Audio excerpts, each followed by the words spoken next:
success set my soul on fire. The hottest nigga on the block, I set the road on fire. The whole globe, no, I got that ill flow and ain't no antidote for this shit. I'm about to infect your whole following and conquer your shit and leave you on the back burner like them leftover grits. I swear to God, the whole world gonna respect this shit. Clawd. Nobody told me it was supposed to be easy. Life has its ups and downs, it ain't no secret. I was younger, yeah. Yeah, had to make it on my own, and nobody put me on. So far behind that they ain't seeing me. All the F's in school eventually brought out the G in me. Had to break it down on some external shit. We on some breakdown, we on breakdown. What up? With no food in your belly, nigga. 2 inbreds with the peanut butter jelly, nigga. I really used to live like that. We used to go to sleep just to not feel like that, for real. I used to tell my mama I was gonna be rich and I would buy everything and she wouldn't put up with no shit from no niggas. Buy this just to hit Sandy Son, he the shit. You better not forget you ain't heard about Jon sir. The fuck you been at? And no, I meant that. I'm an uncle now. Shout out Brooke, that's my princess. Right. Nah, we ain't famous, but my nigga, yeah, we been set. Okay. Bars on bars. I love cool. it, son. Absolutely. So, welcome to Multiple Streams by Any Means, a podcast geared towards showing our people different, unique ways to make money, while also putting a spotlight on entrepreneurs, business professionals, and content creators. I'm your host, Bam. This is my boy, Jason Wide Pro.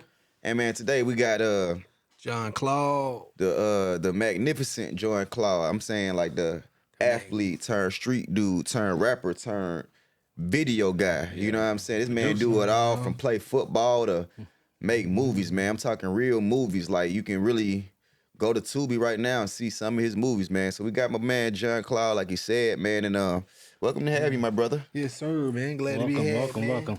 Good to be here. Good to be here with y'all, brothers, man. I appreciate y'all for bringing me on, man. It's a blessing to be here, man. I'm thankful, and man, I love what y'all doing, man. Salute. I've been checking out everything y'all got thus far, and when y'all called me, you know what I'm saying? I'm honored to be here for real. For real, man. Definitely glad to have you in the house, man. So I started off, man, just like this, man. So where you from, Clawd? I'm from Georgia, small town in Georgia. My town called Forsyth, Georgia, Monroe County. See, when I say Forsyth, people be like, "Oh yeah, I heard about it." Like it's two Forsyths, you know what I'm saying? You got the black Forsyth, you got the white Forsyth. I'm from Monroe County, Forsyth, Georgia. You know what I'm saying? Like close to Macon, Georgia. Okay, so the other Forsyth, like north, like near Gwinnett. Yeah, you know, a lot of the racist stuff took place there, Forsyth County. You know what I'm saying? But that's really Alpharetta. Oh yeah, that way. Yeah. Hold on, what's your county? What's the county? My county is Monroe. Monroe. County. Yeah, I didn't know it was a difference, bro. Yeah, it's a difference. It's a difference. You know, you got your Forsyth County. That's where Oprah went and did her show in the early 90s. Like, in Forsyth County back in the day, like, the white people bought up all the land. And, like, if you was black, you couldn't live out there because they wouldn't sell you the land. Mm-hmm. And, you know, it was just like a white community back in the day. And everybody think about that place and they think of the racism and all the stuff that came with it back in the day. But it's like, nah, that ain't where I'm from. Yeah, okay. You from the south side? I'm from the south, middle Georgia. You know what I'm saying? Georgia, okay. 478, our area code, 478, middle Georgia. You know, Forsyth, Georgia, Monroe County, Sim City. That's where I'm from. That's what's up, man. So about an hour away from Atlanta. Yeah, about an hour away. Okay. Wow, I'm glad to know it's a difference, man. And wow. So okay, man. So growing up, man, what was you up to growing up? I saw a couple football pictures, man, but I can't just paint you as an athlete without, you know, asking you your story. Oh, yeah, I was an athlete growing up, you know, from a kid. Like, I just had an athletic background, you know, my parents and relatives, athletes, and, you know, I had no choice but to be an athlete. And, you know, I've been a lot, bro. I've been so many stages, but by the time I got to high school, yeah, I was a high school athlete. Could have went to college. I didn't really want to go to school. My family felt like that was my first time I really let my family down when they realized that, like, I really wasn't focused on college. Yeah. Yeah, because they thought I was going to go to the NFL like everybody else in the family. Yeah. So when you said athlete, what kind of sports? For the most part, football, you know. Like, I'm a really great basketball player, but I never really played for the team, for school and stuff like that, because, like, we always went to the playoffs, and football was so tiring that it's like, as soon as we get some off time, I ain't trying to do nothing else, you know what I'm saying? So yeah, for the most part, football. Football was always my thing. I was an MVP, of everybody. Like big trophy. I always used to be in the newspaper, score a lot of touchdowns, and it was fun while it lasted. I learned a lot from football, man. A lot of lessons that kids don't learn these days. Like you learn to respect somebody other than your parents. You know what I'm saying? Yeah. Like to actually learn to connect with somebody other than the same color as you. Yeah. And to trust somebody, you learn to not be selfish. You learn to win together. You learn to lose together. You learn to encourage other people and how to, when you make a mistake, somebody else, you made a mistake in front of everybody and everybody, you got it. You know what I'm saying? Next time, and take accountability kind of stuff. All that kind of stuff is skills that I learned from football. Nah, that's what's up, man. I used to tell my parents, I used to want them to put me in sports, and they felt like it was taken away from school. But I'm like, as I get older, you learn a lot, bro. Like you saying, teamwork. Like you kind of get rid of stage fright too. Like if you out there on the field all the time, I know with football you got the helmet on, it helps you out. But when you playing sports in general, man, you playing like in front of a lot of people. So I remember my first time, a couple times, just doing something like a presentation in front of people. Bro, I get nervous, bro. People got their eyes on you and stuff like that, man. So It ain't easy. Yeah. What position you played? I played fullback. Okay. Yeah, like fullback, and my coaches just moved me back off the ball, and they would just give me the ball every damn time. It was just basically like the other team know that number 39 gonna get the ball, but you still had to stop me. You know what I'm saying? And man, I just always just the grind that I have, relentless with what I do, and my brand. I'm the same way. I was the same way with football. Like, Yeah. I had a motor, and it was just like, bro, I was just nonstop. You could tackle me a little bit first quarter. Second quarter, you do a little. By the third quarter, they tired. You know what I'm saying? By the fourth quarter, I'm running past. Like by the time I get the ball, the same person who was tackling me 30 minutes ago. By the time I get to you around the third, fourth quarter, I can see you just. Like I got to the point where sometimes I would run to the backfield and I would get to the backfield and I could see the person finna tackle me. He got his eye closed, like bracing for the hit, and then I would just go around him. I just jump over. Nah, what's up, man? So fullback. First you made it to was high school. What was the name of your high school, man? Shout out to my city, man. Shout out to Monroe County. My high school was called Mary Persons High School. In my hometown, population of 4,000. We only had one high school. Oh. Yeah, so like when you play a sport and you start, like you really got to be pretty good because there's only one team, one school, and only so many people can be on the field at a time. So the best play, you know what I'm saying? For the most part, anyway. Yeah. You know what I'm saying? They talking about 39, man. They gonna retire your jersey? Nah, I don't think they're gonna retire. I done seen a couple slackers wear it. I ain't seen wear a this. couple slackers with my jersey. I got my jersey at home in my office though. You know what I'm saying? Like, yeah. They could have retired mine, but I had some great people in my family play sports. It's, you know what I'm saying? It's like it's expected of us. It's expected. I had a cousin just won the Super Bowl, Kansas City Chiefs. You know what I'm saying? Like, Oh, dead serious for real? yeah, dead serious. It's in y'all blood. Yeah, it's in our blood. It's Dang. in our blood. There's some people that play better football than him that's sitting on the park drinking a beer right now. You know what I'm saying? Like, that shit just in our blood.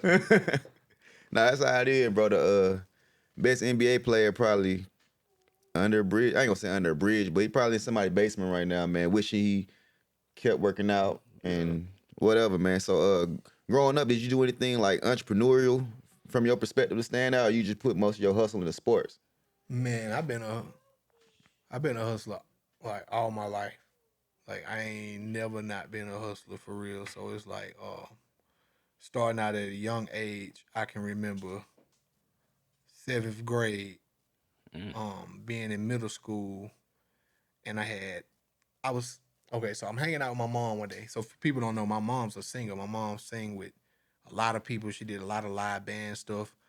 And as a kid, so I went to FedEx Kinko's. For y'all kids who don't understand, back in the day, we didn't have social media. So my parents would go to FedEx Kinko's and print their flyers on paper.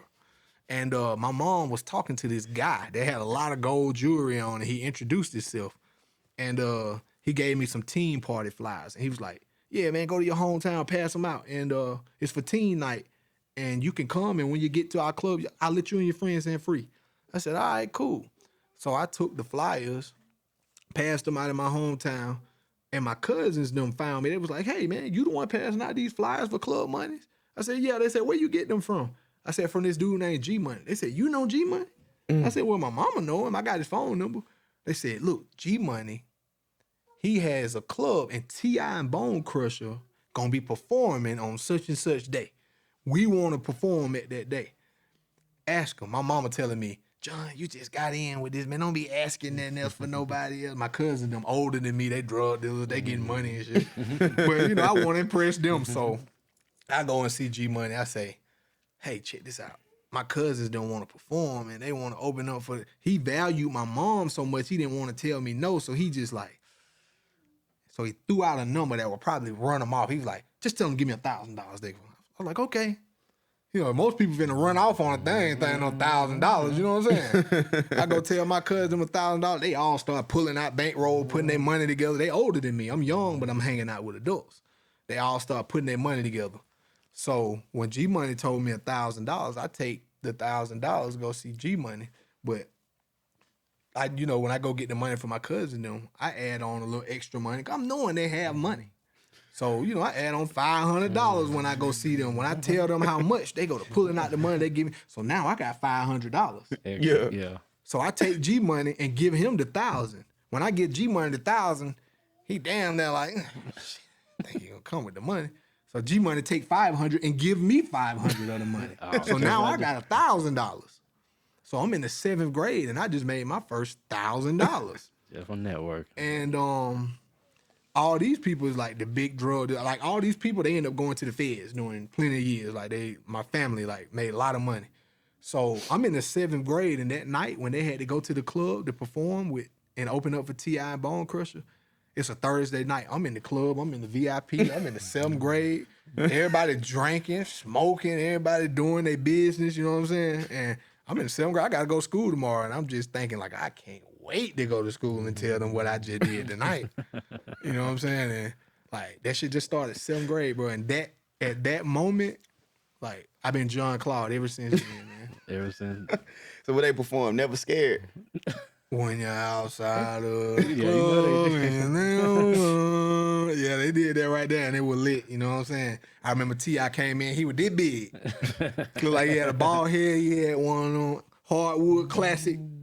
Y'all remember them old Yeah, the jacket, hardwood classic the jerseys and Hawks, and he had his hat on tilted to the side. And when they walked in, they were standing back there in the back, just waiting on the opening acts and stuff before us. And he just kept looking over there, and T.I. just kept like, who is this young man? And that was my first time meeting T.I., bro. I love T.I. Yeah. You know what I'm saying? And for years, I couldn't wait to get to Atlanta and get my life together and bump into T.I. and say, hey, bro, you remember that time you came to Macon, Georgia, and y'all were opened up, and that young dude that was sitting in the club that night, that was me. I couldn't wait to tell him, you know what I'm saying? That damn near what he had on in the video shoot. Man. They did a video for Never Scared, but that's what's up, bro. I had my first 1,000 at 12 too, but it didn't come in one day. Yeah. It took like a year selling candy and going to the bank every weekend, but I got there. Yeah, you was on it. That's the point, you know what I'm saying? But the slow grind would help me out, because I was addicted to making money, but small money was cool too, because I knew how to save it. So it kind of keep you out of a lot of trouble. Like, you know what I'm saying? Like, certain things I wasn't supposed to be doing at the age of 13. I wasn't even mature as the average 13-year-old my age. So slow money kind of kept me as a kid for a while. Yeah. You know, you make 1,000 a day, bro. You an adult, bro. You know what I'm saying? Adult. People have no idea how long I was somewhat of an adult. Like, you know, like my grandparents was so strict on my mom that when she was in high school, they made her go to the prom with her cousin. Right. When they could go to school in Clark, Atlanta, and Spelman, they say, nah, y'all not going. Y'all can go to the community college down the street, and you're not even going to stay on campus. We're going to pick you up and drop you off. Right. So my mom was like, I ain't doing none of that. So my mom finally rebelled. She had me at 22.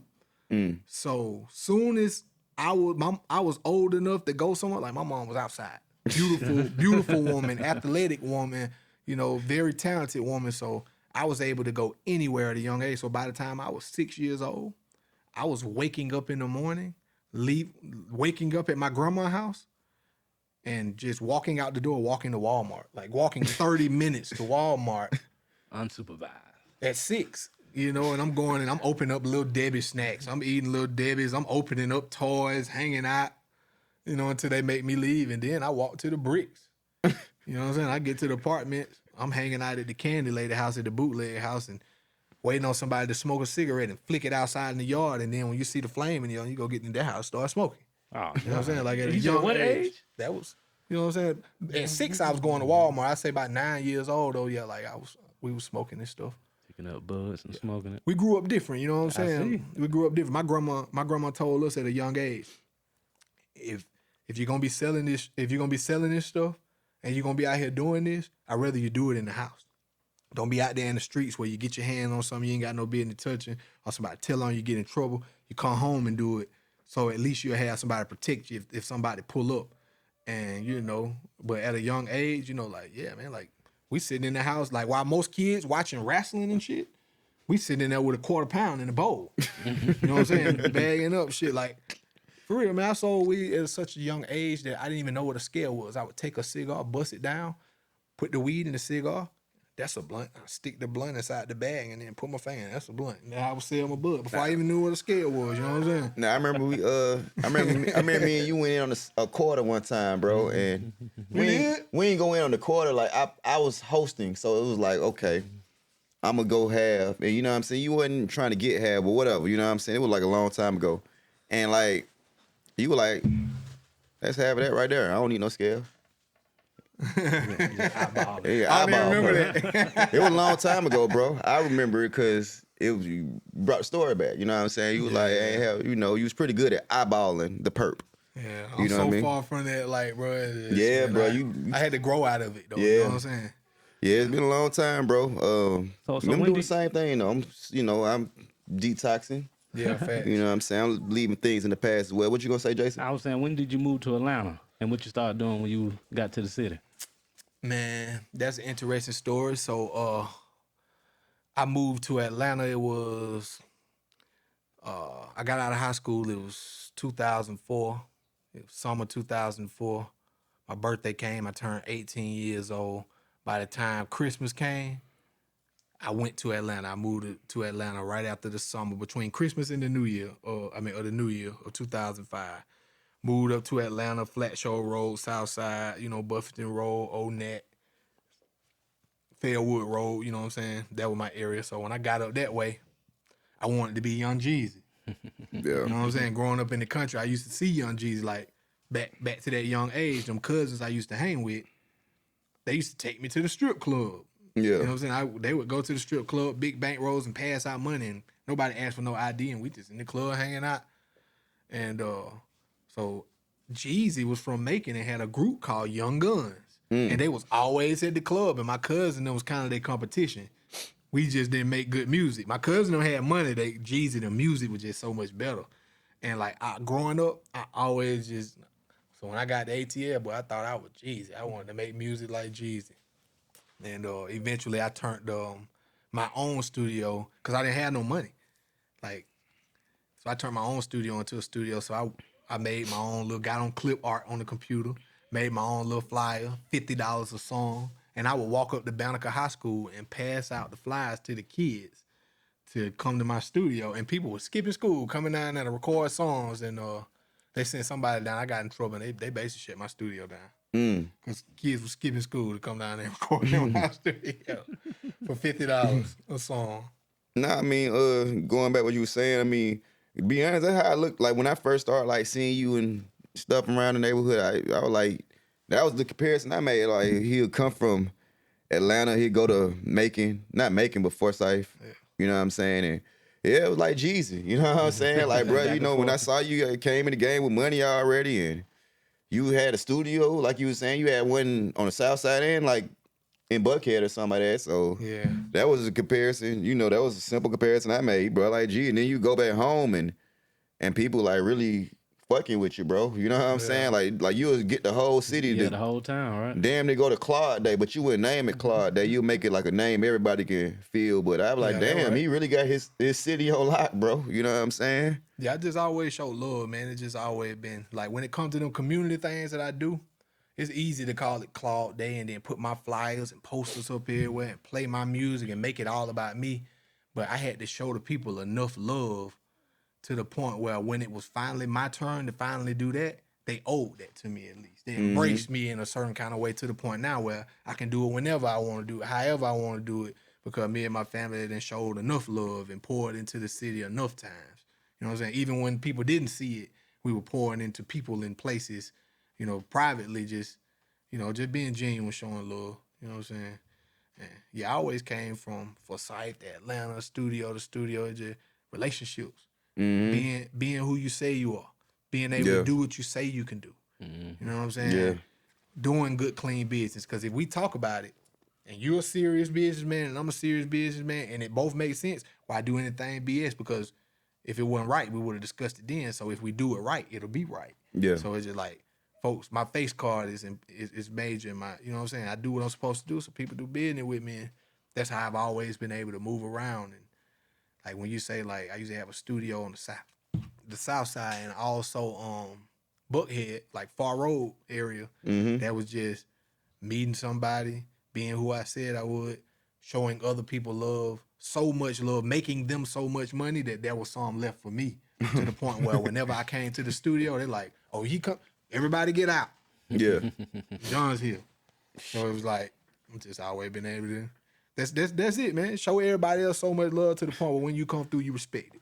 He said he showed so much love and made people so much money and still something left for him. That's some shit there, bro. Yeah. I use that method today. Yeah, like, so basically what I got from it, man, don't try to get a deposit until you put in some, don't try to get a withdrawal until you put in some deposits. Yeah, facts. You can't just be the man.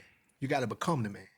Yeah. You know what I'm saying? You can't just change your name today to Lil Junebug, Lil Southside. Like, nah, you have to become Lil Junebug, Lil Southside. People have to respect it. You got to put the work in to the point where when you go outside, people that you don't even know start calling you that, to the point where the people you do know start respecting that you are no longer Tim. Now you're Lil Southside, and folks respect you differently, and it means something versus you just trying to come up with an old cool ass name or something. You know what I'm saying? Mm-hmm. Yeah.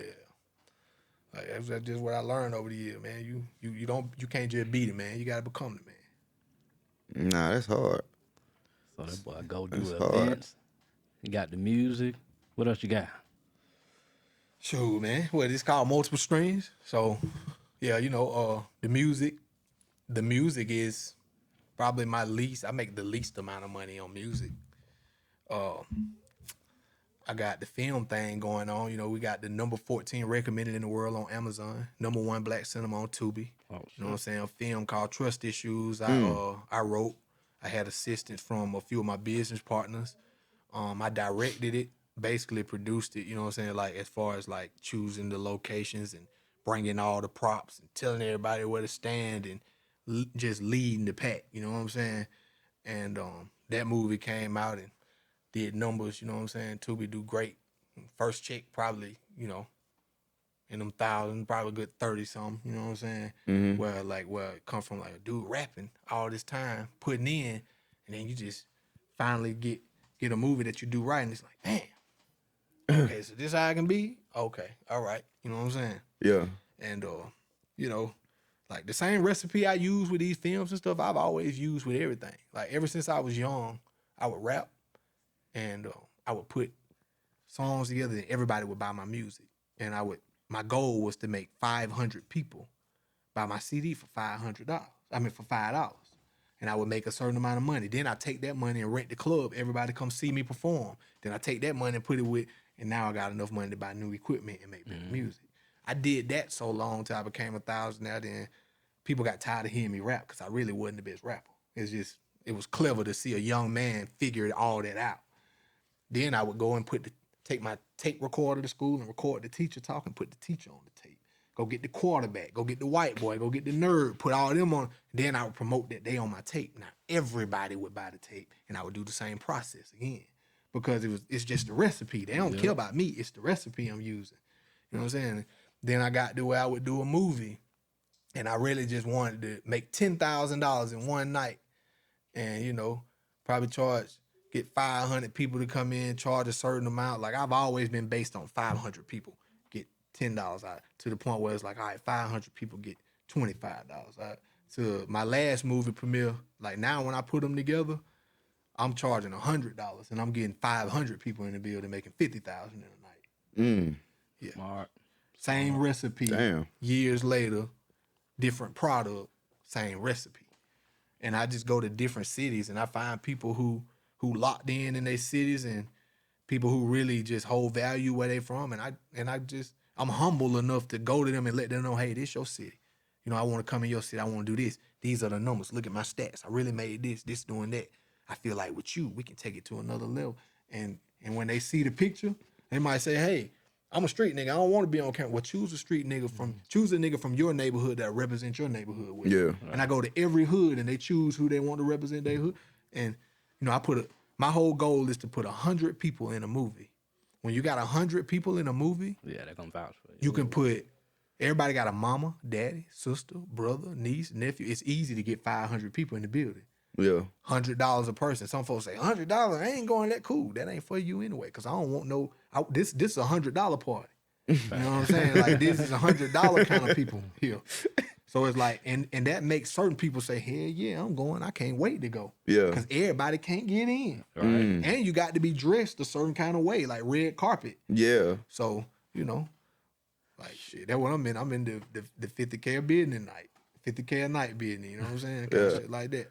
That Floyd Mayweather starting off. Shit, I ain't Mayweather yet, but they yet heavy on the yet. Okay, respect. What you think about the fight, the Ryan versus Javante fight? I don't want to sound lame, but I was learning stuff when I was listening to y'all talk about it. I could cap and act like I be into, man. Me and my wife, bro, we might every once in a while, we'll watch the playoffs. You know, we watch the game before the Super Bowl, the championship. Like, bro, we might watch. We got our few shows that we look at. We make time for each other. Other than that, man, we focus on Outlaw Digital. We focus on the next home. We focus on the next move. We focus on spending time together. And, you know, my granddaddy, little stuff like that. You know, my community, what I'm going to do. Because I be so far ahead. Just like right now, what is it? It's April. But really, I'm in October. I'm working on October work.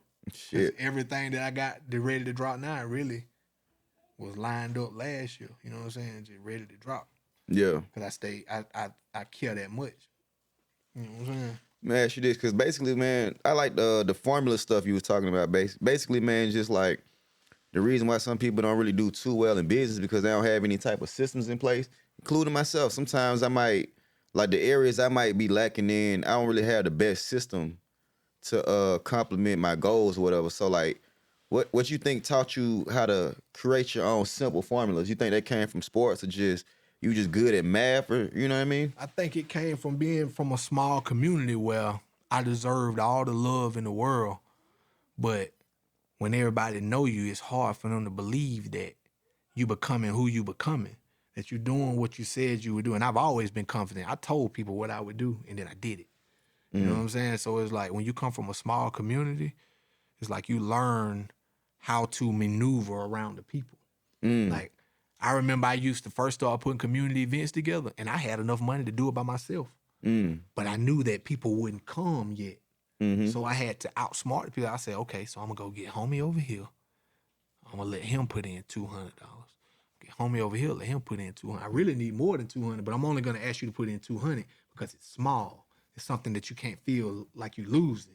So if I get 200 over here, 200 over here, 200 over here, 200 over here, now it's 5 of us included in one thing. And now I got that many more people to hit the share button, that many more people to share the flyer, that many more people to put effort into it versus it's just me and folks just sitting back like, oh, whatever. So I would just include people to make stuff better. You know what I'm saying? I remember once upon a time, I included somebody that probably shouldn't have been included. Somebody that might have did something lame once upon a time. My wife put me to the side and say, man, why you gonna put him in there? He ain't deserve you. You gonna let him shine? Like, you don't even do that for him.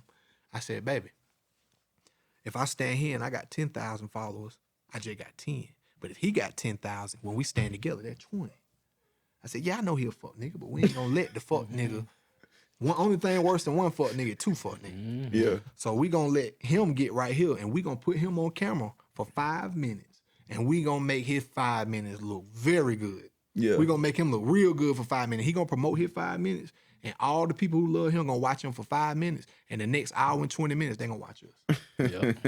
And then when that's over with, we got some new fans, some new followers. And out of that 5 minutes, you're gonna realize that I might not be as bad as you thought I was. You know what I'm saying? And it'll grow from there. And the more you do it, the more 100 people films you do, to the point where I feel like now I can throw an event and I can have 1,000 people show up because of how many hundreds I've showed love to in them films and different stuff. You know what I'm saying? Yeah, that's some real game right there, bro. That's dope, bro. So like, yeah, you dope at marketing, bro. So what I got from this, man, is people love themselves so much, that you being smart and you just reaching out to people. For one, you include them, so they invested in it. You know, they got skin in the game. They own it, especially if they spending money or they got 5 seconds of fame or whatnot. But yeah, people love themselves so much, man. You got to understand that, like, yeah, your goal matters, but you got to put goals. You got to create goals for other people as well, because people want to tell them. They want to tell their stories. Yeah. They want to be on camera. They want to be seen. They want to be special. Like, your favorite word might be your first name. You know what I'm saying? So that's marketing 101, bro. They don't teach you this shit in school. And the whole moral of it all is just ain't that it's more of together. Like, you know what I'm saying? Like, this right here, this 5 fingers. With it separated, we got a hand. You could slap somebody with these 5 and it'll hurt them. But if we come together, you'll knock them folks out. You get what I'm saying? We stronger together. Yeah. So it's important to be together. Like, what I went down there and did with that movie, that Trust Issue, the movie, I could have went down there and did that movie on my own. But with the people that I use and put the right people in position and bringing everybody, putting even the people who weren't in the movie, going to get all of them, making their music, the people who didn't do music all want to be in the film, using their businesses, the people who had neither, putting their clothes in there and all of that, you know what I'm saying, like, made that what it is. And I knew that shit was special when I made my group page and put it on the group page and get 498 likes and 496 shares. It's like everybody who liked it shared it. That's genuine. You can't even pay for it. Hell yeah. You know what I'm saying? Didn't have to pay for it because it was real, because everybody was deeply invested because they was a part of it. And that's how you have to do shit, man. The more people you get involved, you know, you have to, don't get them involved in the business. Yeah. Business is for the team, but people that you can involve and get them included and give them somewhat of a job and involve them, they'll do that. You know what I'm saying? Like, get them in there. Nah, that was up. I ain't released this. Like, I've been having this whole thing about this podcast, man. It's been going on in my head for like 2 years.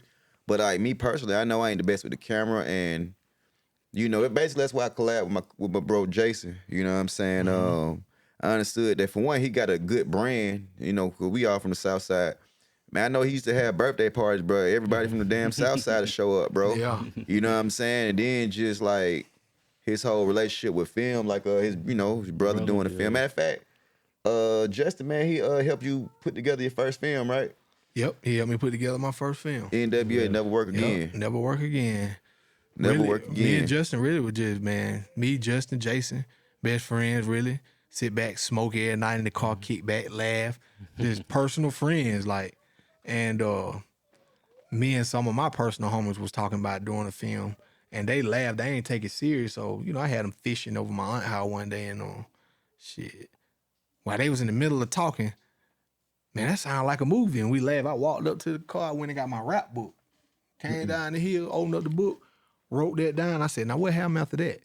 They said, what you mean? I said, y'all said it sounded like a movie. First he did this, then he did that. What happened after that? I said, man, you tripping. I said, man, that little seed right there. I went and wrote a whole damn movie. After I wrote that movie, it turned into me talking about it, explaining it. And one day I went and seen my wife. My wife got my mother-in-law to print it off at Morehouse School of Medicine, illegally printing off all them papers. And I brought that paper one day. We came to sit in the car. They thought we were just finna smoke. I sat in the car. I pulled that script out and padded the script back. Motherfucker looked at the script.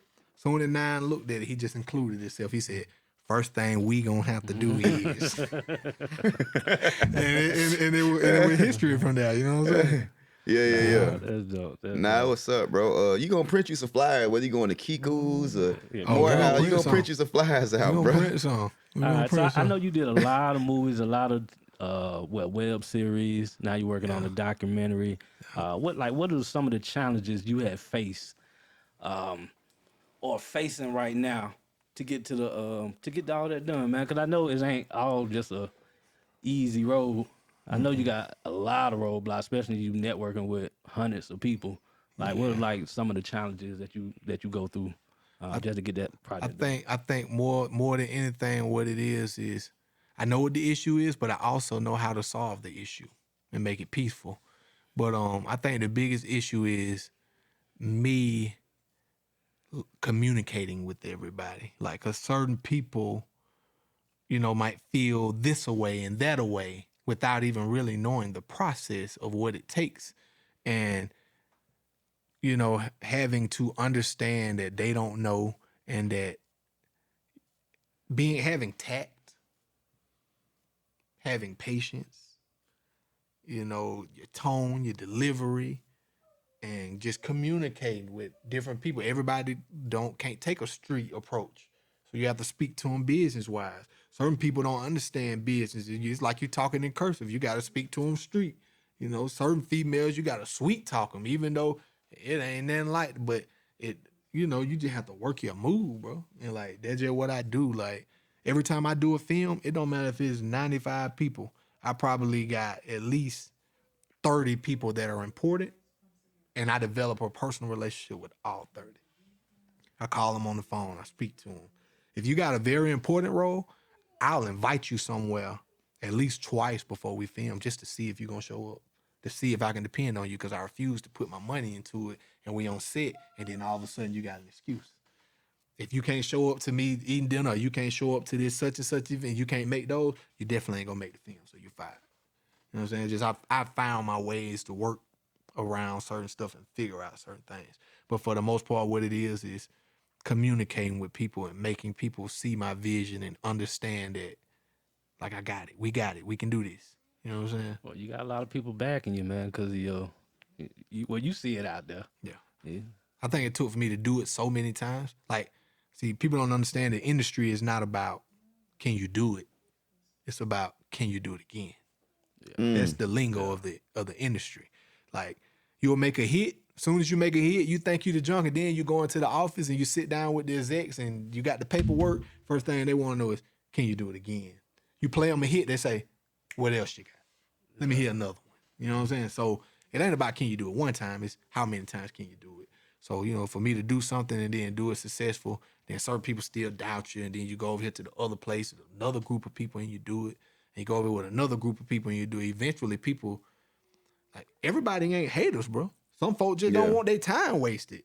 Some folks just been let down so many times, they just unsure. So you got to do it enough time for them to be like, oh, okay, all right, man, I'm fucking with that. Yeah. And I've learned that over the years. You know what I'm saying? Nah, that's Gotta be relentless. Yeah. Persistent. Mm-hmm. Like Hanky, Mr. Hanky. Y'all know Mr. Hanky? From Yeah, he made a million beats. Mr. Hanky do all the beats. You know Oh, what I'm saying? Mr. College Park. What? Yeah, Mr. Mr. College Park. Yeah. Mr. Hanky made the Kicking Network from California. Yeah. He did that one. He did. oh, that's hard. Yeah, He did also. Colonel Loud, yeah. He recently did the new Usher with City Girls. Also, he still produced. Yeah, he's still producing. He better than ever right now. Yeah, Mr. Hanky doing all the hits. Long story short, I seen him one day, and we was at what event we was at? Okay, I had signed a record deal with these people called Rich Mogul, right? Okay. So Rich Mogul moving me around, taking me a lot of places, and I had walked in a building, and I was at Patchwork. All the big people, all the label heads and stuff sitting in there. And when it was over, Mr. Hanky pulled me to the side, and he was like, man, I wrote a new book. He said, I wrote a chapter about you. He said, you don't mind, do you? I said, nah. He said, the chapter is titled Persistence. I said, Persistence? I said, oh, okay. He was like, yeah, man, keep doing your thing, bro. He was like, for years I've been seeing you moving around doing your thing, bro. And he said, man, keep doing it. Keep going up. I said, thank you, bro. Appreciate you. And then, I'm gonna keep it real, I ain't know what persistence meant. I had to Google it. I had to Google it right quick. I said, what is persistence? It said, persistence basically, and y'all don't quote me, but in a nutshell, it basically said consistence through difficulties. Yeah. Saying like, even though you had a roadblock here, a reason not to do it here, a reason to give up, a reason to turn around, but you still just find a way to just keep going. You know what I'm saying? I was just like, yeah, that do make sense. It sound like me because I just don't give up. You know what I'm saying? And I'm, you know what I'm saying? I'm closer to keep going than to turn around. You know what I'm saying? If I turn around, what I'm going back to? Yeah. You gonna walk a little further. Yeah, ain't got no choice. Got no choice. But And you keep going. walking. You walking. You on the way to the dealership, the private, you know, the airport, whatever. You finna take off. Yes, sir. Turn around. You walking back home. Hitchhiking. Yeah. Nah, that's what's up. So your first film, NWA, Never Work Again. So where's that available at? The first film, Never Work Again. You know, I didn't know what I know now. Okay. So when I made that movie, I had a few issues in it with the music. The music was people made songs on other people's beats. We should have went in and edited it, but I don't know. But long story short, that movie is on YouTube now. See, but when that movie first dropped, that movie was on DVD. I remember. And my business partners and stuff was thinking like, you know, they got the NWA movie Straight Outta Compton coming out, and you know our movie NWA, and I was just like, man, we ain't studying them. We gonna do not realizing that the bootleggers was taking they DVDs and putting NWA on it, and they would walk around and tell me, I got that NWA, and you think that you finna go see Ice Cube, and when you get home, it be me and my homies. And that movie traveled state to state to state, and that was my first time feeling real superstardom outside of Georgia. You know what I'm saying? Like I always been a star in Georgia, but I don't even remember like I think me and my wife, bro, like we might have been in another country, bro. Like I don't even remember where we was. We was in another country though, and we was on a boat, and we was in line getting food, and it was a group of girls. They just kept staring at me. Kept staring. You know, I ain't dressed like no star. Like, bro, I got on do-rag, you know what I'm saying? Like some shorts and t-shirt. And the girls just kept staring at me. And, you know, I'm looking at you. And then one of the girls walked over there. It was the one that you know what I'm saying, chick with the braids to the back, you know what I'm saying, shorts hanging off a little bit. She walked over there. She said, hey, I turn around. I'm like, what's up? I'm thinking they finna add me for some weed or something because I'm black, you know. She say, you ain't that dude in that movie, is you? That shit shocked the hell out of me. I said, what movie? She said, you know, the one where they had robbed the plug and stuff, and then you had got that Escalade. I said, Never Work Again. She said, hell yeah. She said, that's you. I said, yeah. She turned around. She like, damn. Right then and there, I knew I was a motherfucking star. A bit good tell me then. I was like, hey, bro. Chick know who I am over here, bro. And walked over here and talked about the movie. I think we was in the Bahamas or something. Where we were, mama? Yeah, we was in the Bahamas or whatever, and old girl walked up and was just like, "That's you from them?" I was like, "Yeah." I'm like, "Damn!" And then I knew it was big when I got to my hometown, and haters had done seen the movie and stuff like that, and bought the DVD from the bootleg man, not knowing that it was us. And then it started getting to the point on Facebook. Everybody started taking pictures of the movie cover, posting the movie on Facebook, and I'm like, bruh, like, well, how did you get this movie? You ain't buy it from me. You ain't get it from us. He like, oh, nah, bro, I got it from the bootleg man at the D Mall. I said, what? He said, yeah. I was like, which one? He was like, the one. I was like, bro, when that time you going? I want you to show me where you got it. He met up with me. He took me to the D Mall, walked me into the back, and showed me where they were. Man, this man had a whole stack of our shit right there on the shelf. And I took them DVDs, snatched them out the shelf. We argued. We almost fought. I was ready to beat the African ass. Took all the DVD and walked up out that bit. And I learned a valuable lesson that day. After that day, nobody else took a picture with my DVD on Facebook. Nobody else told me that they saw it that didn't get it from us. And I learned that was free promo. They're just a part of the game. Folk gonna get their hand on it. Folk gonna... I should have just left that alone, you know what I'm saying? After that, later on in life, I seen that dude again. It might have been on down the line, maybe like 8 months. So it wasn't even a whole year. And when I seen dude again, I apologized to him. He was afraid of me by that time. And I was just like, I was really tripping. I was out of my body. I was doing that wrong. And that ain't how you handle business, you know what I'm saying? Yeah. So I learned a lesson from that. Free promo. Free promo. That was free promo. And they was handing out those samples. Man, them boys, hey man, Them folk had to, and then on top of that, they had to use the movie cover that I didn't like. We had to make more than one movie. How the hell y'all get the cover, bro? It's bootleg as Where hell. y'all find the cover? They done, I'm talking about they done printed it. They got the front and back. Got it wrapped the whole around. thing. Clothes. Oh yeah, the They were zip case. booming. They were booming. CD jacket. Them Damn. folk were booming. Yeah. Damn. But yeah, that was my first movie. As of right now, y'all looking for that, man. It's called Never Work Again. The movie is on YouTube right now. You can look it up. Shout out Street is It. They got it on their thing. See the sound. So go fool with it. And I give y'all a little bit of game right quick. So when I got ready to drop the movie, I didn't know what the movie was gonna be called. I had wrote the whole movie before I knew what the movie was called. And we decided to name the movie Never Work Again. And it had nothing to do with the movie. The movie got nothing to do with never working again. It's just that every time I do a project, I'm going to name it something that sounds good to go on a t-shirt.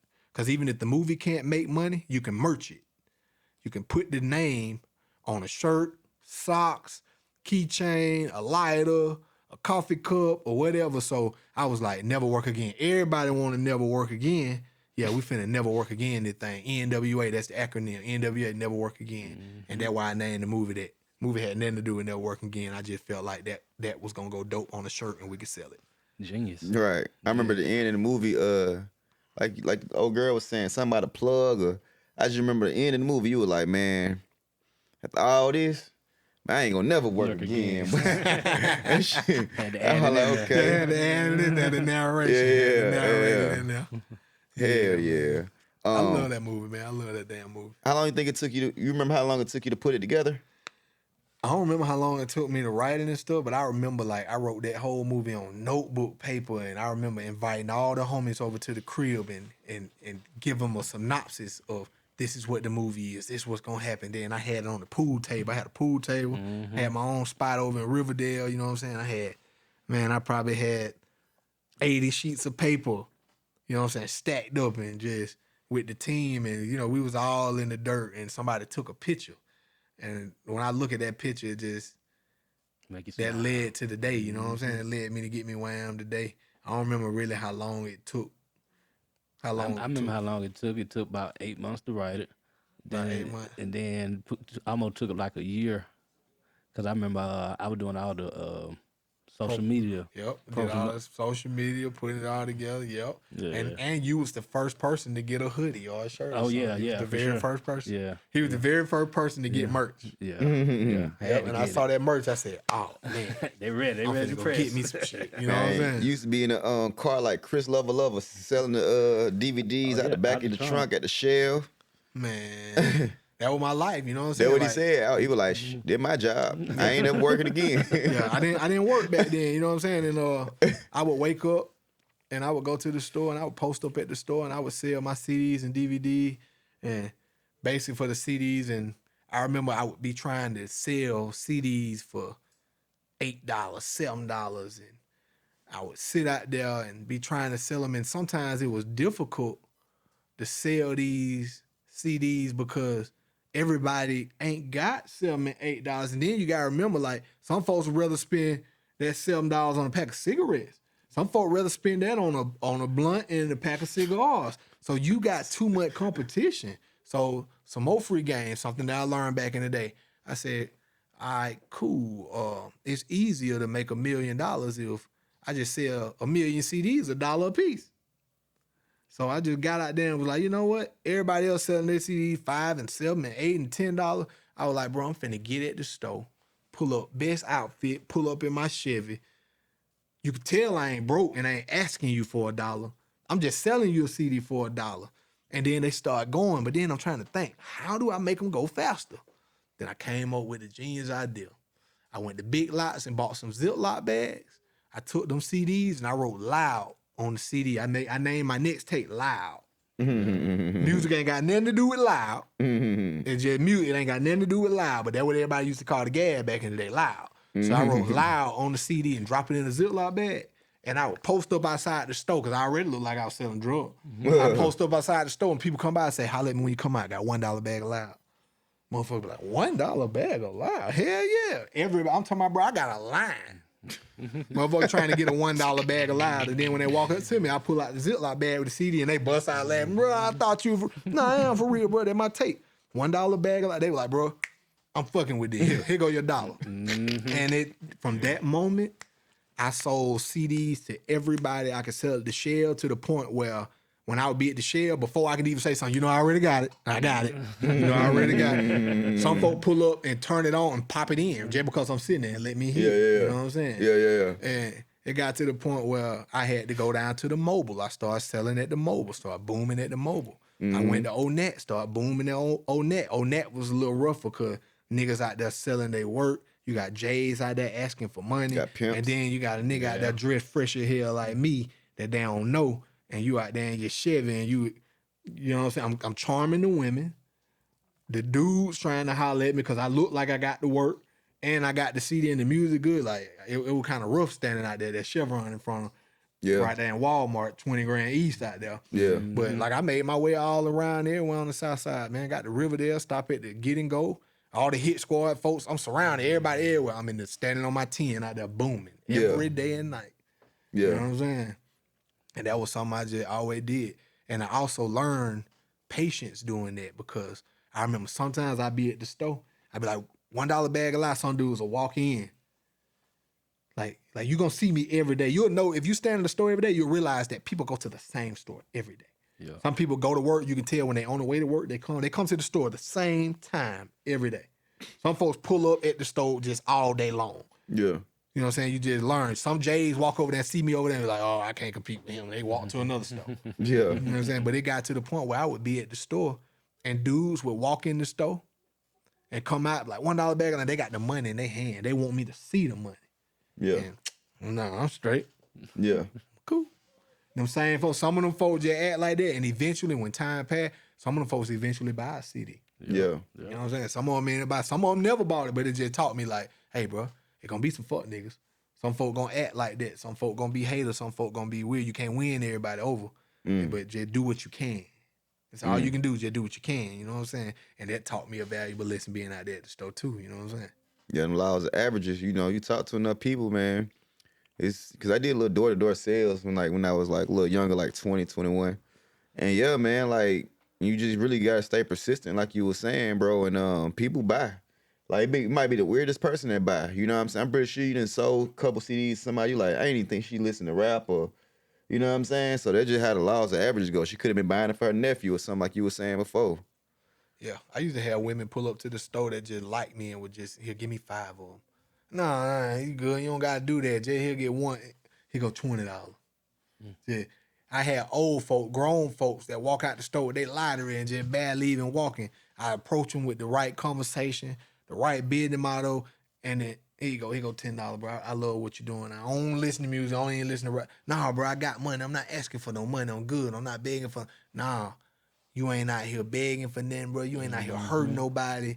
I see what you doing, and I can see what you gonna be in the future if you keep doing this. Here, young blood, take that money right there.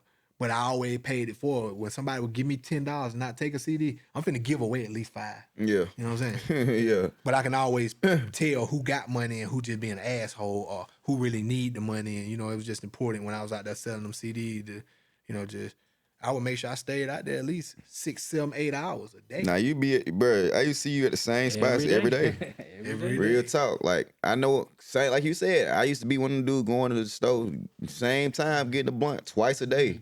Yeah. I see your ass 5 times a day because you'll be in the neighborhood sometimes. And like you saying, like between the Shell and the Mobile, that's a store I would go to every day, a couple times a day. I might need an orange juice. I might need some cigars.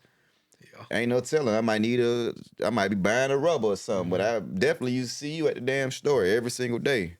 I say trust issues came about.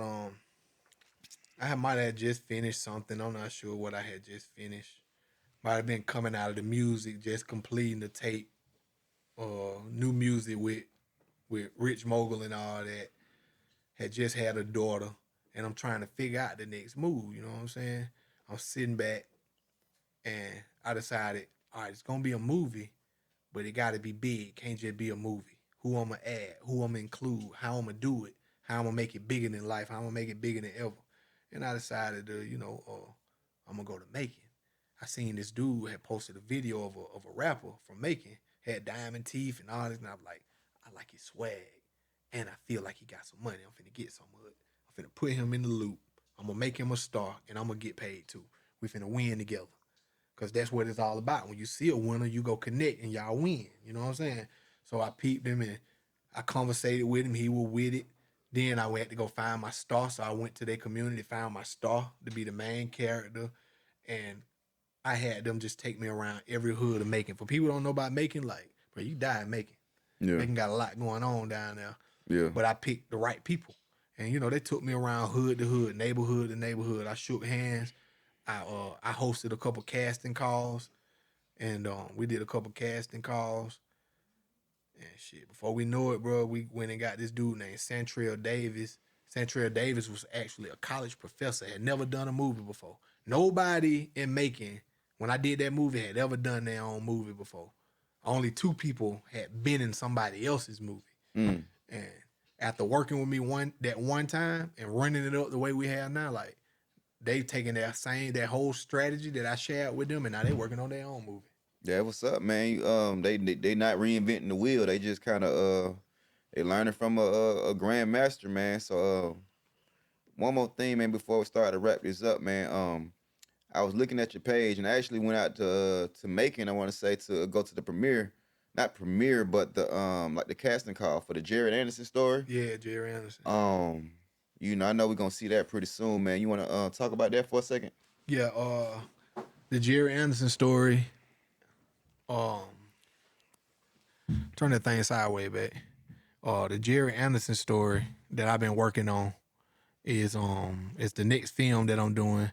It's about a guy who sold drugs from 1981 to 1989.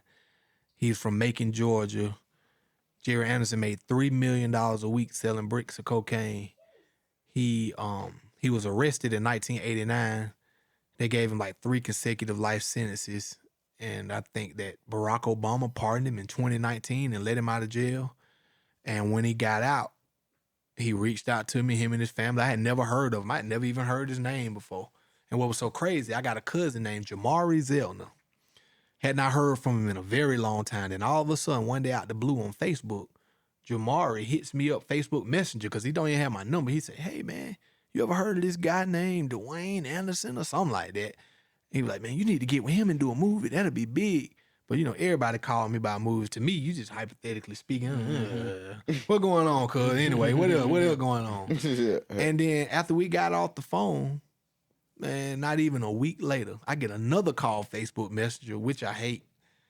And I take the call, and it's Jerry Anderson's wife.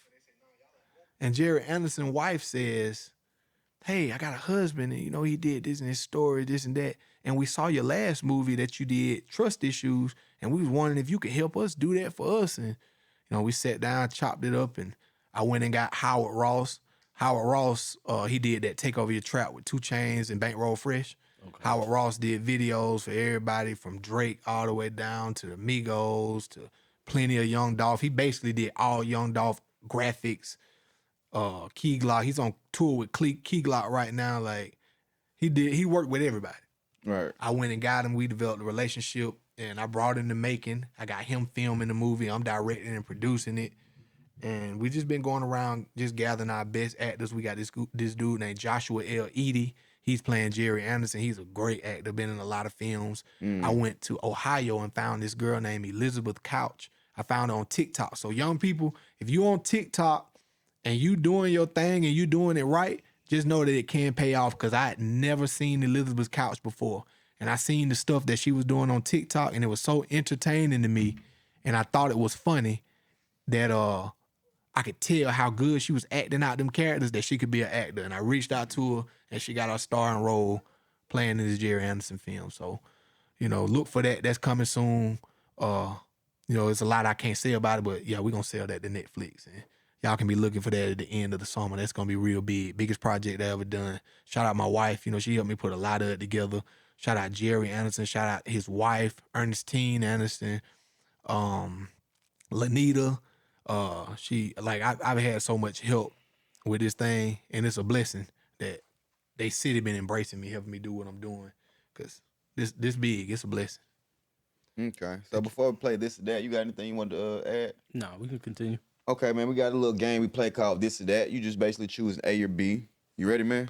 Okay. I don't even know what I'm getting myself into. Let's do it. Okay. Which movie you had more fun with creating, NWA or Trust Issues? Trust issues. Because you kind of More experience. Know what I'm doing. Okay. What's funner to you, rapping or acting? I don't know. I love rap. Rap my passion. Rap led me here. You know what I'm saying? I really wasn't even no hustler. I just was a rapper with no money, so I started hustling to get money to rap, and I just got so good at hustling I forgot to rap. You know what I'm saying? So I would probably say rap. Okay. Acting or producing? Producing. Okay. Credit or cash? Both. Both. Yeah. Now, one thing about you, man, I know you're really excellent at executing OPM, other people's money. Like I've been places with you, bro. Like I seen you get a free club night before. Let all your homies in. They just want us to spend money. Yeah. Yeah. Communication, networking. This is gonna be an easy one, man. Basketball or football? I played football, but I think I'd rather watch basketball. Okay.